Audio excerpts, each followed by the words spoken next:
Mesdames et messieurs, vous êtes en direct sur TL7, la chaîne des grands événements. Nous sommes avec monsieur Benoît Fabre, vice-président de BTP Loire et président de IBTP, qui a reçu une délégation venue de la Côte d'Ivoire. La Côte d'Ivoire, c'est un pays qui est situé en Afrique de l'Ouest, avec 24 millions d'habitants. Et la Côte d'Ivoire a aujourd'hui un problème en matière de logement.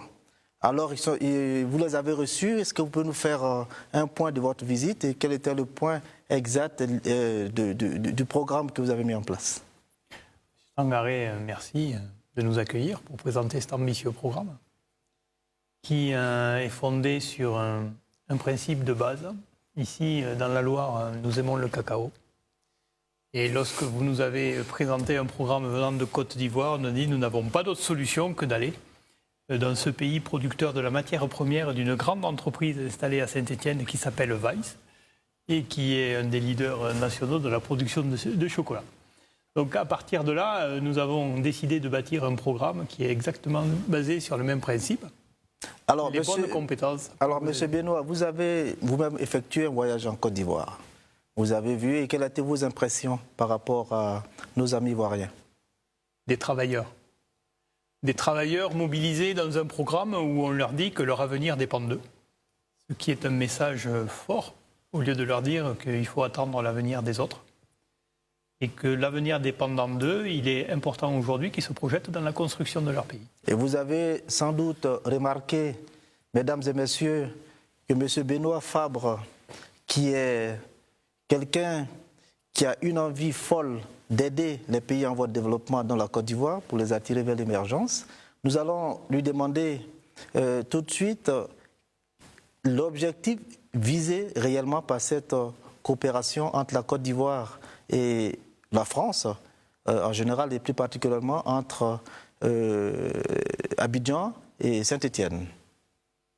Je crois qu'il est relativement simple, c'est rapprocher les hommes de bonne volonté, rapprocher les hommes qui sont capables de se faire confiance, et rapprocher les hommes qui ont compris que quelque part, si leur vie peut les aider à transmettre quelque chose aux jeunes pour qu'ils aient un futur et qu'ils soient capables d'avoir confiance en eux pour vivre en paix et développer un tas de technologies, un tas de techniques qui leur permettent de mieux se connaître et de mieux s'apprécier les uns les autres, et bien, quelque part, c'est contribuer à l'essentiel que l'on a. Merci, M. Benoît. Est-ce que vous pouvez nous faire quand même un petit point sur la délégation qui est arrivée? Est-ce que ceux qui sont arrivés de Côte d'Ivoire étaient satisfaits? Quel a été le parcours visité ici? Est-ce une délégation officielle? Qui sont ceux qui ont composé la délégation?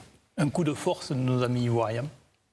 Délégation officielle, plusieurs ministères représentés, plusieurs compétences représentées, l'État, les chefs d'entreprise, les directeurs des différents services.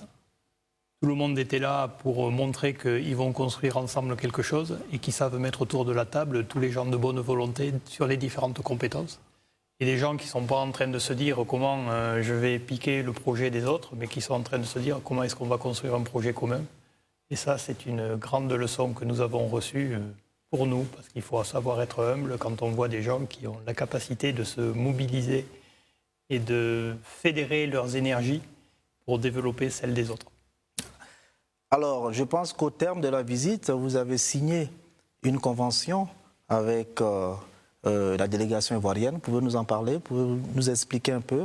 Une convention avec un syndicat professionnel qui a eu le courage de se créer en relevant le challenge de la construction du logement social dans ce pays, et avec lequel nous avons signé une collaboration avec une structure totalement dédiée à l'international au sein de la Fédération du bâtiment de la Loire, qui s'appelle International BTP, et qui va développer le transfert de savoir-faire. Donc maintenant que ce protocole est signé, l'État de Côte d'Ivoire en est saisi pour regarder comment il va nous accompagner dans ce projet-là pour permettre de le réaliser.